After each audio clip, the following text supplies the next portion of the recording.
അങ്ങനെ ട്രൈ ചെയ്യുന്നില്ല? എങ്ങനെയാണ് ആരെങ്കിലും വിളിക്കണ്ടേ? അത്രയും വലിയ റീച്ച് ആയിട്ട് ഫേമസ് ആയിട്ട് വിളിക്കുന്നത് നല്ല വിശേഷം. ക്രിക്കറ്റ് കളിക്കാമോ? ക്രിക്കറ്റ് വല്ലപ്പോഴും ക്രിക്കറ്റ് കളിച്ചോണ്ട് തന്നെ പിന്നാണ് മെമ്പർഷിപ്പിലോട്ട് പോയി ഞായറാഴ്ചകൾ ക്രിക്കറ്റ് ആയിരുന്നു. ഇപ്പോൾ വല്ലപ്പോഴും കളിക്കാൻ അങ്ങനെ സെലിബ്രിറ്റി ക്രിക്കറ്റ് കളിക്കാൻ പറ്റി. പിന്നെ എങ്ങനെ ബമ്പർ ചിരിക്ക് എങ്ങനെയാണ് ഇപ്പോൾ കുറച്ചാളായാലും കണ്ടിട്ട്? ഇടയ്ക്കിടയ്ക്ക് വരാറുണ്ട്. ഇപ്പോൾ രണ്ട് സ്കിറ്റൊക്കെ ഉണ്ടായിരുന്നു. വേറെ എന്തെങ്കിലും വർക്ക് ചെയ്യുന്നുണ്ടോ? ഇല്ല ഇത് തന്നെ പെയിന്റിംഗ് പണിയിലൊക്കെ ആയിരുന്നു. അതൊക്കെ രണ്ട് മെമ്പർ ചിരി 4 വർഷമായിട്ട് പോയി. അങ്ങനെ ഇപ്പോൾ മെമ്പർ ചിരിയാണ്. പെയിന്റിംഗ് പണി ഇപ്പം സ്റ്റോപ്പ് ചെയ്തു? ഉണ്ട് പെയിന്റിംഗ് സീലിങ്ങിന്റെ പണിയൊക്കെ ഉണ്ട്. ഇപ്പോൾ കൂട്ടുകാരന്മാരെ പോകും. ഇടയ്ക്ക് അവന്മാരോട് നൈസായിട്ട് പോകും. അപ്പോൾ എങ്ങനെയാ ഇപ്പോൾ ഫിലിമിലോട്ടൊക്കെ എങ്ങനെയാ കൂടുതൽ ഭാഗം കിട്ടിയെന്ന് തോന്നുന്നല്ലേ? അവനെ കൂടുതലുള്ള മെമ്പർഷിപ്പ് കുറച്ചൊക്കെ കിട്ടി. നമ്മൾ കിട്ടിയിട്ടില്ല. അങ്ങനെ ട്രൈ ചെയ്യുന്നില്ല? എങ്ങനെയാണ് ട്രൈ ചെയ്യുന്നത്? ആരെങ്കിലും വിളിക്കണ്ടേ? അത്രയും വലിയ റീച്ച് ആയിട്ട് ഫേമസ് ആയിട്ട് വിളിക്കുന്നത്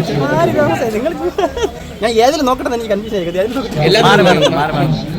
അല്ല ബ്രോയുടെ എല്ലാം വെറൈറ്റി ആണല്ലോ. അമ്മച്ചി വേഷമൊക്കെ ഇപ്പൊ എനിക്ക് ചെറിയൊരു ബ്ലാക്ക് ഉണ്ട്. കുറച്ച് നാളായി പിന്നീട് വന്നു തുടങ്ങി. നല്ല സ്റ്റോറി കണ്ടന്റ് കിട്ടുന്നു. കണ്ടന്റ് പിടിക്കാം. ചിലപ്പോൾ ഇതൊക്കെ കണ്ടന്റ് ആയിരിക്കും.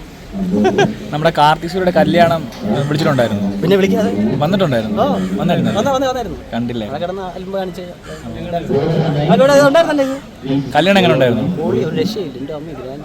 കാർത്തിക് സൂര്യ നമ്മള് TV-യിൽ കാണുന്നതിനെ പോലും അല്ലാതെ പരിചയം ഉണ്ടല്ലോ വ്യക്തിപരമായിട്ട്. എങ്ങനെയാ പുള്ളി? എങ്ങനെയാ ആളെങ്ങനെയാ?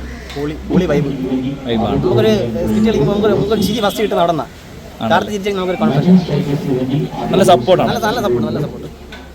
ബ്രോ എങ്ങനെയാണ് കലാപരമായിട്ടൊക്കെ എങ്ങനെയാണ് ഫസ്റ്റ്? ടിക്ടോക്ക് വഴിയാണ് വന്നത്. മറ്റേ എന്നോട് നടന്ന നിഴലായിട്ട് പോകില്ലേ, അത് ഞാനായിരുന്നു. അത് കണ്ടിട്ട് മനോരമ വിളിച്ചത്. അതിൻ്റെ നേരെ സ്കിറ്റ് കളിച്ച് തുടങ്ങിയത്. ഞാനാണ്. അറിയാം. പഠിച്ച സമയത്തൊക്കെ എങ്ങനെയാണ് ആക്ടിങ്ങിലോട്ടൊക്കെ? ഇവിടെ വന്ന് സ്കിറ്റ് കളിക്കുന്നത് ആദ്യമായിട്ടല്ലേ. പഠിക്കുന്ന സമയത്തൊന്നും കലാപരമായിട്ടൊന്നും ഇറങ്ങിയിട്ടില്ല? ഒന്നും അറിയാം. ഇവിടെ വന്ന് ഉള്ളിലുള്ള കഴിവ് എങ്ങനെ പുറത്തിറങ്ങി? അത് പറ. ഒരു പിടുത്തല്ല. മഴവിൽ മനോരമ കണ്ടു മനസ്സിലാക്കി.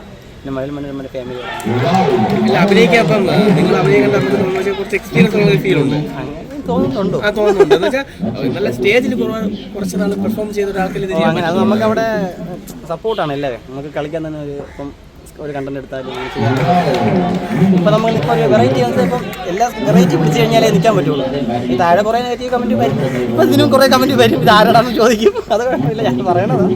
ഇപ്പോൾ വെറൈറ്റി കുറേ കമൻറ്റുകൾ വരും. അത് നമ്മൾ ശ്രദ്ധിക്കണം. കമൻറ്റ് നോക്കിക്കഴിഞ്ഞാൽ നമുക്കൊന്നും ചെയ്യാൻ പറ്റില്ല. സ്കിറ്റുകളൊന്നും സ്കിറ്റ് ചെയ്യും.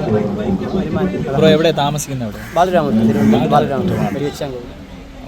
ഫാമിലിയൊക്കെ അച്ഛനുണ്ട്, അനിയനുണ്ട്, എൻ്റെ വൈഫുണ്ട്, എൻ്റെ വൈഫുണ്ട്. മാരേജ് കഴിഞ്ഞാണ്? കണ്ടാ പറയില്ല. എത്ര കല്യാണം കഴിച്ചു? എത്ര ആളായി? 3 കൊല്ലമായി.